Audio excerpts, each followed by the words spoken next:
Hey everybody, welcome back.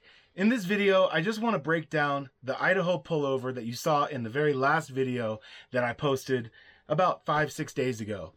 Now, I just want to clear a few things up about this pullover and the video that was released, and just kind of explain a couple of things because I got a lot of comments, a lot of questions about what's going on.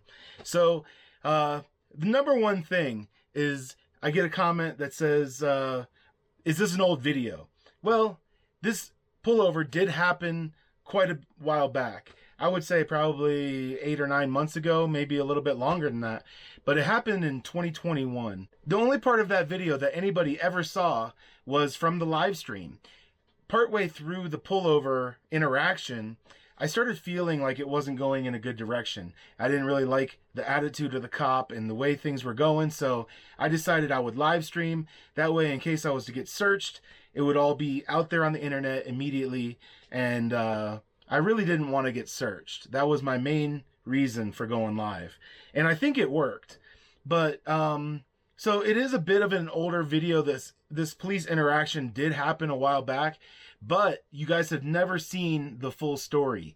What I did was I combined dashcam footage that nobody's ever seen, and right up to the point where I went live, and then the live stream replay is on the end of the video. So you get the full story from the moment I saw the cop, from the moment he saw me, and when he busted a U-turn to come after me. The whole thing, it's all laid out very clearly now, and it's a complete interaction from very beginning to the very end. So I just wanted to post it in its entirety and give everybody the full story. Now, the live stream, it only had about 5,000 views before I made it private. So if you're one of the people that's like, oh, this is an old video, you're one of the lucky few that ever got to see it in the first place. Only about 5,000 people got to see that live stream before I made it private, and it was hidden from the internet until I released the video in its entirety about 5 days ago. So that being said, it is a bit of an old video, but there's more to the video telling the full story of what happened than anybody's seen yet. The number two thing I want to talk about is why I got pulled over. In this case, I was absolutely doing something wrong. I was speeding. The circumstances is, when I was going through the Sawtooth Mountains in Idaho, it was a bunch of switchbacks. It's very intense driving for a vehicle of this size. There was a lot of inclines and declines and twists and turns and switchbacks. And it's challenging. You know, it's just stressful. You're really having to white knuckle it and pay attention to every little thing. And it's very intense. So I went through about an hour of that driving through these Sawtooth Mountains. And when I got to this little town of Garden Valley, it was a very straight strip that went right through their town. It was slightly declining, so it was like slightly downhill, and I just wasn't paying attention to my speed. Simple as that. It was a 50-mile-an-hour zone, and I didn't pay close enough attention to how fast I was going. The way I drive the Breadtrucker, I just put the pedal down. The engine is governed, so it can't over-rev. It just goes up to its top speed, and that's it. Now, normally my top speed's about 62 miles an hour, but I was going slightly downhill, and the truck was just humming along, and I believe I was doing 63 miles an hour, which is what the cop clocked me at. That's what I got a ticket for, was 13 miles over the limit, plus a expired insurance, it was expired proof of insurance, so I didn't have the proof that I should have when I got pulled over. It had expired 7 days previous to this pullover. So we'll talk about that a little bit further in this video. So yeah, I was absolutely guilty in that instance. I was doing 63 miles an hour going through that town in a 50-mile-an-hour zone. He must have high-end radar in his truck, because he was coming at me as I was going this way. So he must have rolling radar, because it was accurate. He definitely did clock me at the right speed. I believe I was going 63 miles an hour, and he must have the high-end radar. From what I hear is that a lot of police equipment can't do that. If you're moving in the opposite direction, it can't accurately read the radar.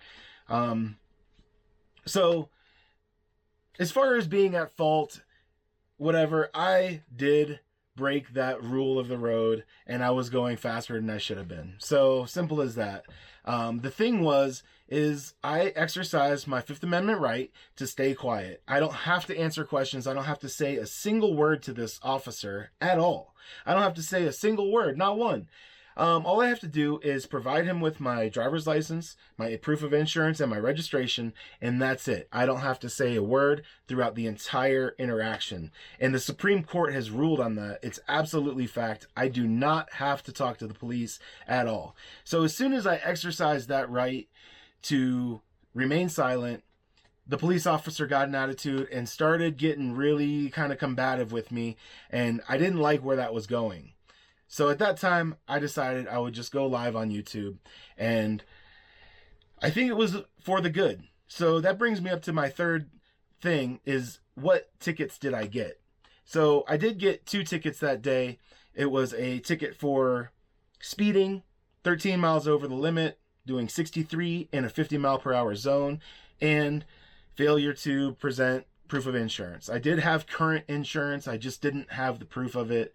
And we'll talk about that a little bit. So the reason I got the proof of insurance ticket is that it's difficult for me to get my documents online through State Farm. For the first 3 years I traveled in this van, I had a commercial policy. Even though I wasn't doing commercial business, I had a commercial vehicle with a commercial title, and it required me to have commercial insurance. Doesn't mean I'm doing commercial business. All that means is that I had a commercial policy.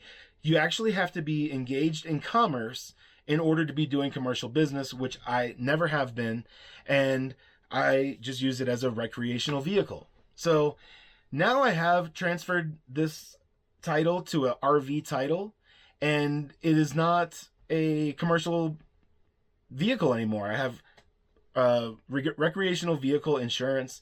Made it way cheaper. I saved about $1,000 a year. It went from $1,200 a year to $200 a year. So I highly recommend doing that if you have a converted vehicle that's not originally a RV. I highly recommend putting the RV title on it because you'll save a lot of money in insurance. But with these weird policies, I know State Farm has an app. People comment about it over and over again. They have an app. You could just pull it up. But it doesn't work on commercial policies, and I haven't been able to pull it up for my recreational vehicle policy either.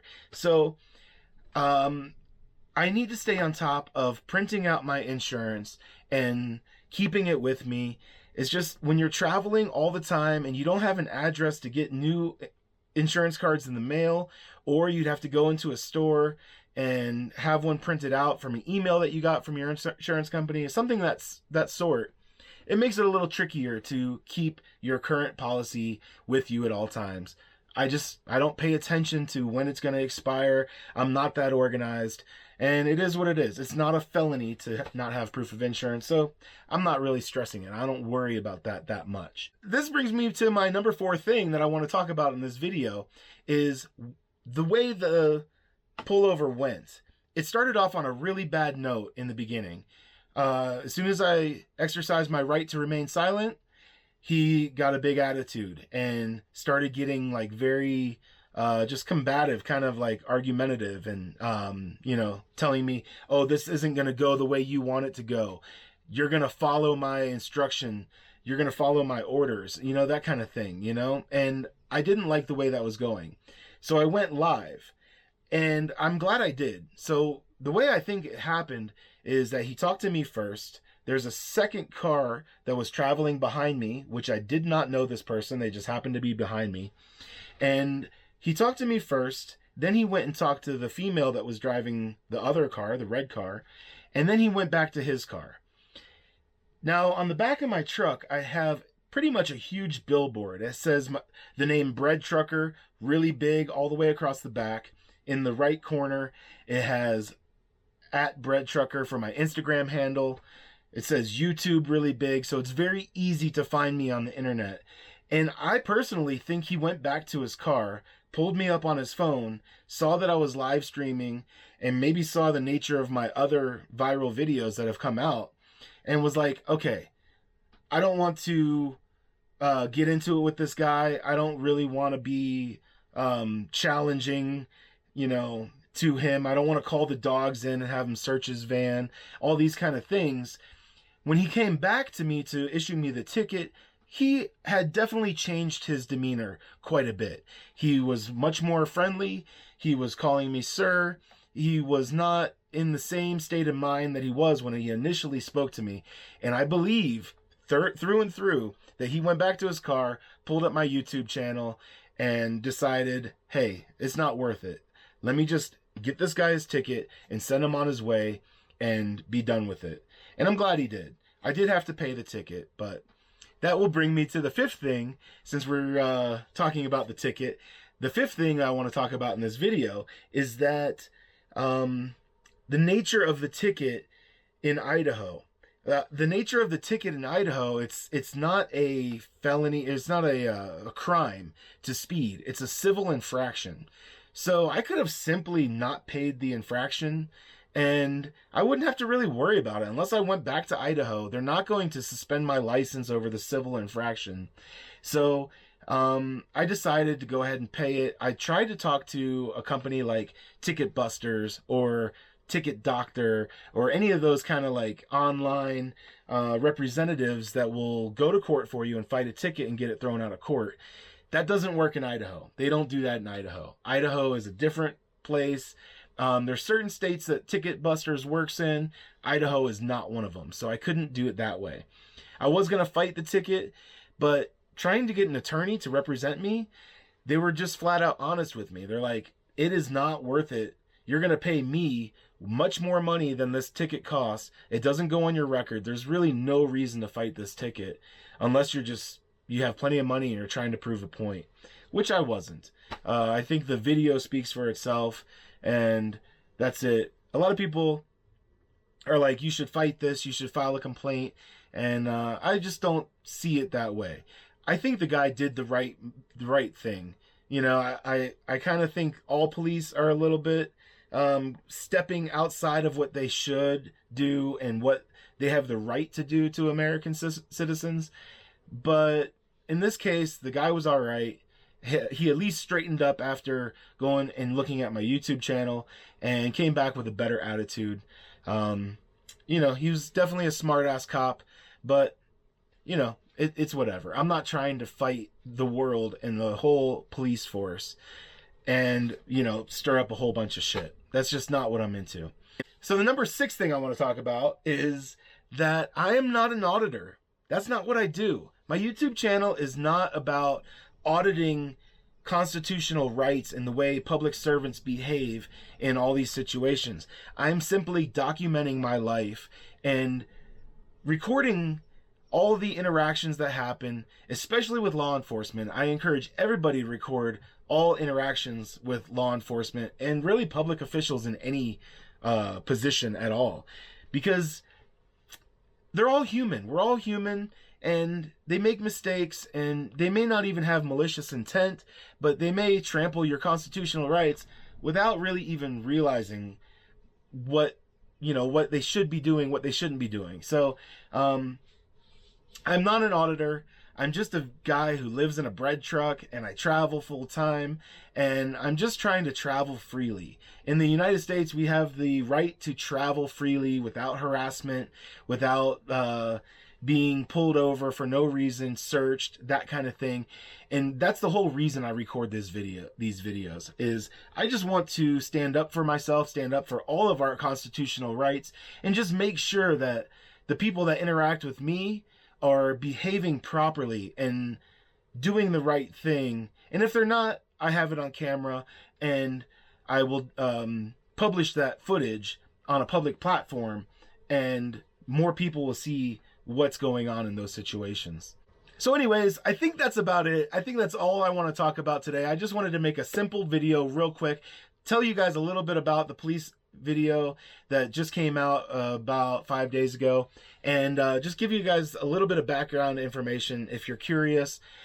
I will link this one in the original police video, and I will link the police video right here for the encounter that just happened. So Anyways, thank you for popping in to watch this video. I hope you enjoyed it. Hope I answered some of the questions you have that I've been seeing in the comment section of the video that came out. And hit that subscribe button. If you're not subscribed, I think 90% of my viewers are not subscribed and only 10% of people who watch my videos are actually subscribed. So if you would, hit that subscribe button. I don't even want you to turn on the notification bell. Don't do that. Who cares? Just hit the subscribe button. I'm getting close to 60,000 subscribers. I'm really shooting for that 100,000 subscriber mark. So it would help me out a lot if you hit the subscribe button to see a little bit more of this Breadtrucker content. There's huge changes coming up. I don't want to give anything away, but stay tuned, and a lot of things are changing. A lot of things are coming up that I'm really excited about, and things are going to be different. Stay tuned. I'll see you right down the road.